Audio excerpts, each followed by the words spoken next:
colleges and one CET. Now, we don't just want to meet that, we want to engage the leaders of these institutions. So there's common understanding as to what we do, and we sign a memorandum of understanding with all of them. Create additional incentives for employers to take that is more will learners. I mean, of course, social responsibilities in the mining space. We have social labor plans for the community and for everyone else, so we engage them on all of that. And also we are encouraging organizations to develop joint e-learning platforms. And we are also saying data science is there also to assist in terms of verification, validation, by even if you are not there, you have geoscience that can assist in that.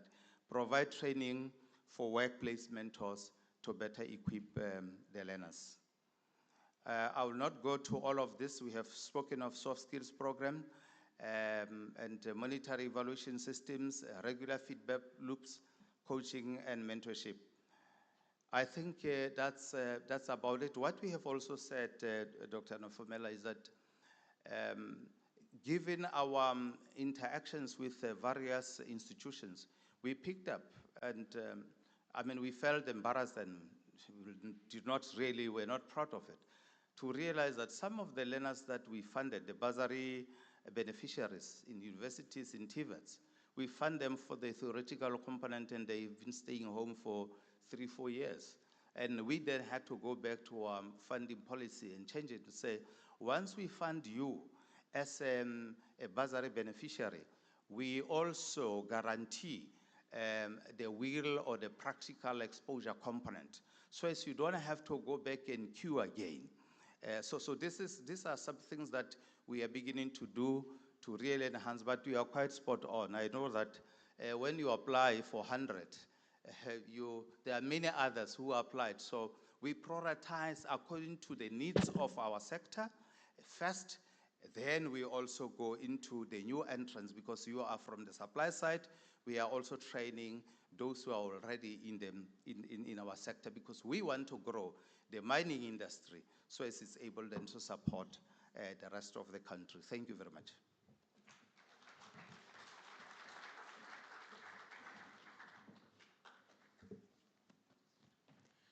Thank you, Dr. Mashongwane. Thank you, CEOs. It's so nice to be a conference convener. You just call people and they have to be there. CEO or no CEO. Thank you, gentlemen. We are moving into question and a Q&A. Do we have mics on the floor? You do. Thank you. All right. Colleagues, we've heard from the two colleagues. Mr. Naftali spoke about majorly partnerships. Partnerships between all the different stakeholders. And that is what is really encompassed under work integrated learning. One of the things I picked up from Dr. Mashongwane, because it speaks to me, is that they decide, they don't just wake up and say, okay, we're only going to give you 5 beneficiaries. There is a whole lot of work that goes out there. But what I've really loved is that we are beginning to automate the way that we're doing things. We're beginning to be able to track the learners. And one of the things that we battle with is that students tend to want to double dip. This year they were funded by ETDP SETA. Then next year they try their luck with the PSETA and so forth, and they become serial interns. And what is critical then is to have a system that speaks to this, but not only that, to be able to follow up where our students are. Ladies and gentlemen, can I have comments, questions from the floor?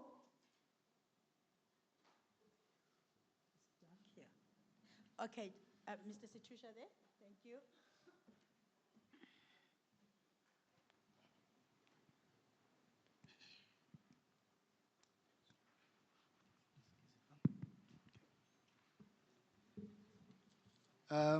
Thank you very much, Chairperson, and thank you to the two presenters, Mr. Mokhochane and Dr. Mashongwane.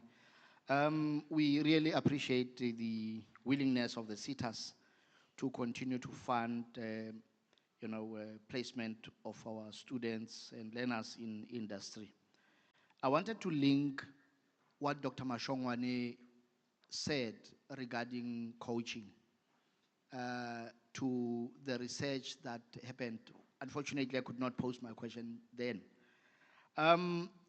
Let me preface it by saying successful placement in industry also depends on mentoring within the industry and also support of mentoring and coaching from the college side. Now, I wanted to check with Dr. Mashongwane and the researcher because that was a gap that I picked up there. Are we not, envisaging to ensure that we capacitate in-company mentors so that when we send our students there, they don't go there and become T-boys and T-girls? Once we are able to capacitate in-company mentors, we'll also be, addressing the issue of appropriate training in the occupational qualification space. But having said that, what input or what support are we giving to the mentoring of our TVET lecturers who must follow up the students and learners who are in industry to go and monitor, their progress there? So those are the two questions. Do the SETAs put aside some money or make available some efforts to ensure that there's mentoring or training of mentors and coaches on both sides, that is in the industry or in company and also on the college side? Thank you. Thank you, Mr. Setusha. I noted a hand down this passage. Second, you put up your hand, and then there was a second hand there. So we'll go with that, and then 3 that side.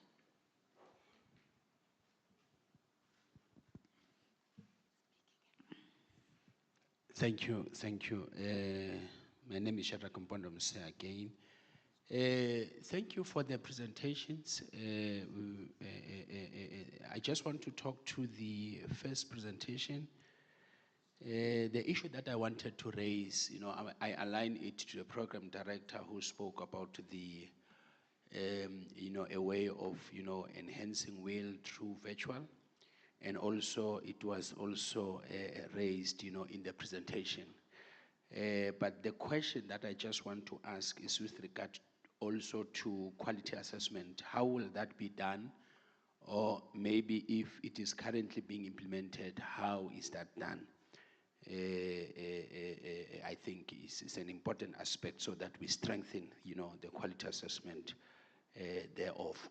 The other issue with regard to, funding, as it has been raised, I just wanted to ask, in terms of priority, you did not touch the issue of, rural areas. How are you intending, or are you covering rural areas?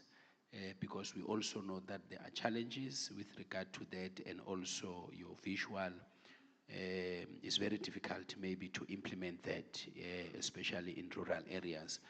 Then going to the second presenter, you really welcome. I'm gonna have to limit you to 2 questions. Oh, Otherwise, people's sugar levels are they're going to rise. I'm sorry about that. But the presenters are here even during tea time for engagement. Gentlemen, do you want to take these 2 questions, and then I'm gonna take the last 2 people, and then we close off the session?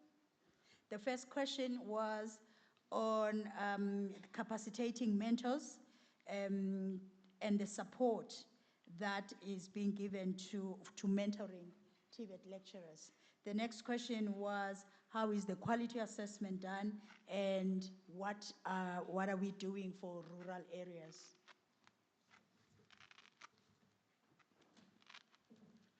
Thank you for the questions. The speech by Professor Nhlapo emphasized digitalization, and therefore in a limited space where you can place learners, you may use technology to introduce real students into the workplace by simulation. When we talk augmented reality and virtual reality, it gives them that, kind of access to understand some of the concepts that link to their learning or qualifications. Now, what it does, it helps to reduce the time that is needed for the actual placement in the workplace. For an example, we use welding simulators before we even put a learner on a welding machine. And by the time they get to the welding machine, they've got a good eye-hand coordination. And it would mean that by the time you give them an actual welding machine, you're gonna need less hours, for that learner. Now, the issue of quality assessments of will, perhaps it's a question that must be answered by the TVET colleges to say, I was sitting next to Mr. Mkunu, and I asked him a question, especially for TVET learners, is there a structured program that when a learner goes to the workplace, there will be an expectation of you must cover the following components, and it must then be signed off to say you did get the real exposure? And I think the answer is we're not there yet, because you could also hear from the presentation of the 2022 conference that there is an issue with the structure of will, at the workplace. So the intention is once you use online platforms, it's got an element of assessment built into it. At the moment, we are trying out the knowledge metaverse, program that, combines virtual reality and augmented reality, to give more learners enhanced learning in the context of the workplace. So I think there is an improvement to be considered going into the defining of how do you assess the will, to the satisfaction of the qualification.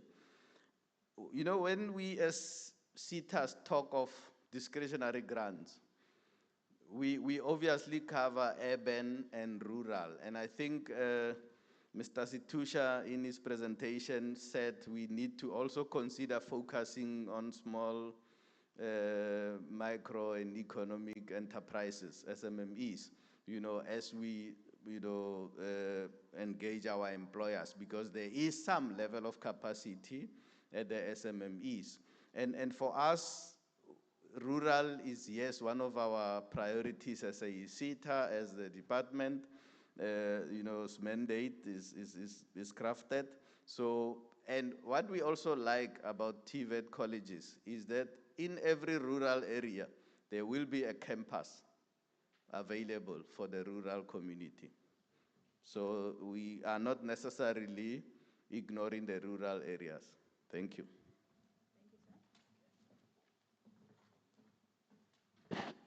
Ntate Naftali, to a great extent, covered most of the areas, but suffice to say, mentoring and coaching.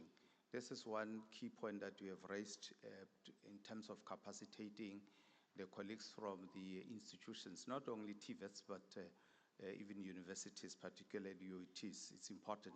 What we have been focusing on is mentors that are available in the mining space or even outside. That's the kind of capacity building that we have actually been doing and also engaging them. But it's important, the point that you raised is important. And there is, of course, one of the key performance areas, it should then be, and one of the targets, it should be capacity building for, or interventions for the institutions, for the TVETs as well as for the universities. So it's one window of opportunity for us to then to fund that and to do something about it. It's something that we must actually look at. I'm happy that the CEO of the NSA is also here. There are policy issues that are coming through.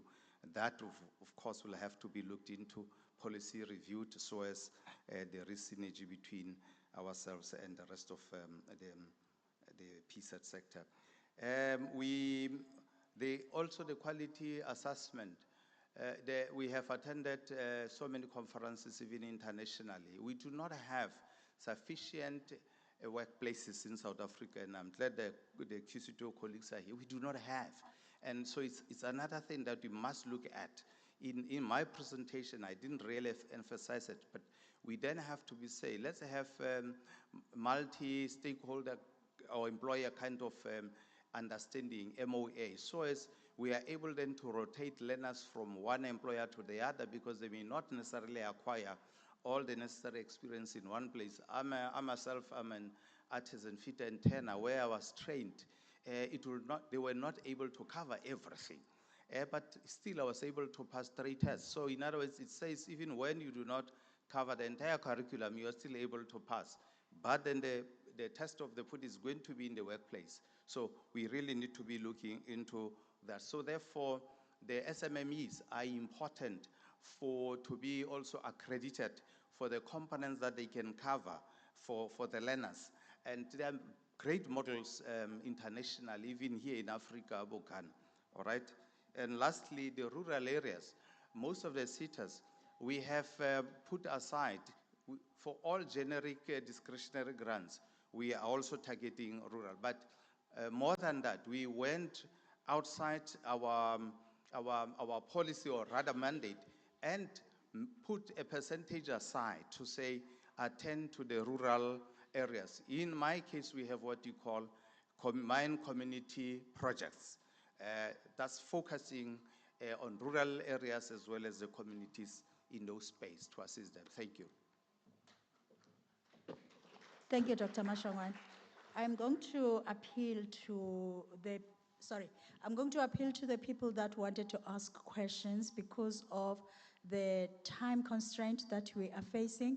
May I request Dr. Mashongwan? I know Dr. Mashongwan is here for the rest of the conference. Mr. Naftali is going to be here until 2 o'clock. May I request that maybe we engage them later on, but if there are serious questions with the 2 speakers, maybe you can give them to us and then we will relay it. Am I correct, Mhlekazi? So that we try and manage the time that we've actually not managed well. So please, colleagues, if you will indulge me. And therefore, this brings me to the end of this session, Program Director. Thank you. Thank you, gentlemen.